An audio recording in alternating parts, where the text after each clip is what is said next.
Guys, welcome back to my YouTube channel. हम पढ़ रहे थे अजमेर के चौहान, जिसमें कल हमने विग्रह राज चतुर्थ के बारे में पढ़ा था, जिसे बीसल देव भी कहा जाता है। आज हम पढ़ते हैं इसके एक और प्रतापी शासक पृथ्वीराज चौहान के बारे में, जिसका नाम आता है पृथ्वीराज चौहान थर्ड। इनका जन्म हुआ था 1166 में गुजरात के अनहली पाटन में। जन्म हुआ है गुजरात के अनहली पाटन में 1166 में। पिता का नाम आता है सोमेश्वर चौहान।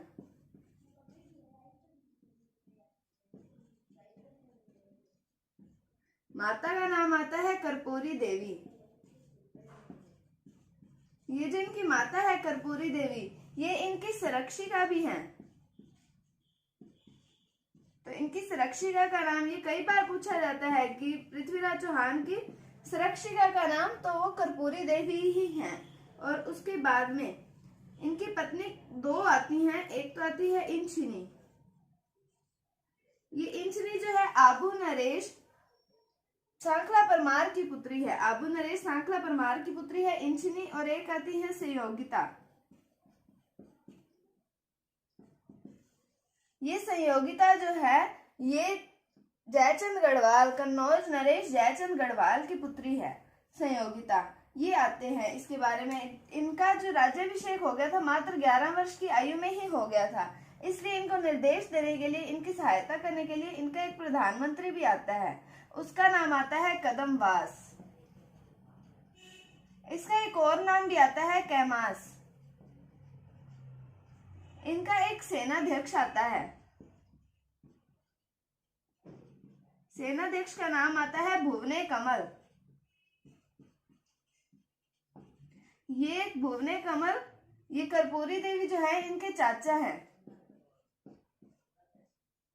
ये इनके चाचा हैं। अब पृथ्वीराज चौहान की उपाधियां आती हैं।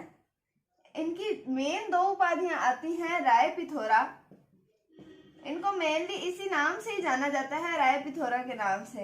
एक दल पंगुल, ये दो इनकी मेन उपाधियां इंपॉर्टेंट, इनके ऊपर क्वेश्चन पूछा जाता है एग्जाम्स में। इसके अलावा विश्व विजेता, भारतेश्वर, स्पाद लक्षेश्वर, ये इनकी उपाधियां आती हैं। पर ये राय पिथोरा और दल पंगुल, ये मोस्ट इंपॉर्टेंट उपाधियां हैं, इनके ऊपर प्रश्न पूछा जाता है। उसके बाद में आता है 1182 में महोबा का युद्ध।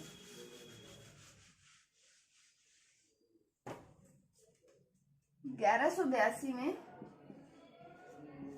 महोबा का युद्ध आता है।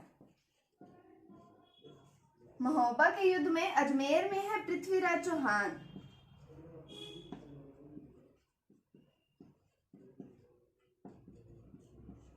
और महोबा का है परमर्दी देव चंदेल।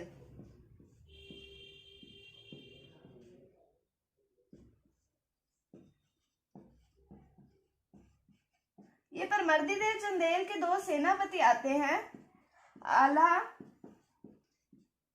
और उदल। ये पृथ्वीराज चौहान महोबा पर करता है आक्रमण। आक्रमण करने के पश्चात इसके जो दो सेनापति हैं, आला और उदल परमर्दी देव चंदेल के, ये दोनों वीरगति को प्राप्त हो जाते हैं। इसके कारण परमर्दी देव चंदेल की इस युद्ध में हो जाती है हार और पृथ्वीराज चौहान की जीत हो जाती है। और पृथ्वीराज चौहान का महोबा पर अधिकार हो जाता है।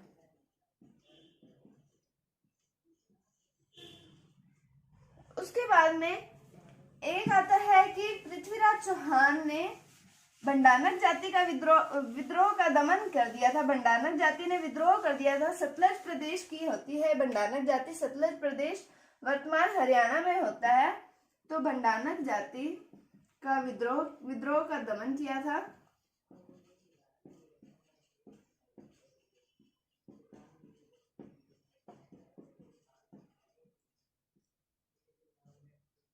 भंडानक जाति सतलज प्रदेश में निवास करती है।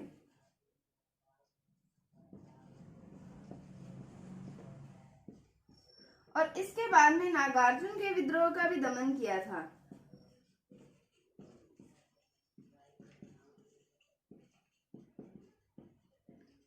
ये होता है गुड़गांव में विद्रोह होता है, ये गुड़गांव में विद्रोह होता है। तो ये दो विद्रोहों का दमन किया था। बस नॉर्मली इनके नाम पता होने चाहिए, इनके बारे में ज्यादा कुछ डिटेल में नहीं आता है। अब आता है 1184 में एक घटना आती है। 1184 में गुजरात का एक चालुक्य शासक आता है, भीमदेव सेकंड।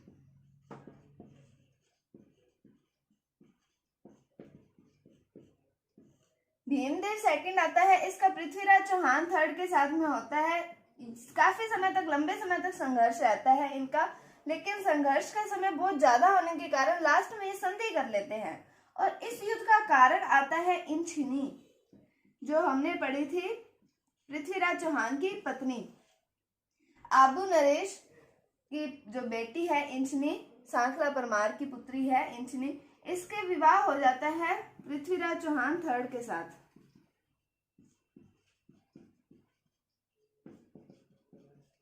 जब पृथ्वीराज चौहान थर्ड के साथ इसका विवाह हो जाता है और भीमदेव सेकंड जो है वो भी इससे विवाह करना चाहता है, इस कारण इन दोनों में संघर्ष चलता है, लंबे समय तक संघर्ष चलता है, लेकिन उसका कोई अंत नहीं होता। लंबे समय तक जारी रहने के कारण फिर ये दोनों आपस में संधि कर लेते हैं।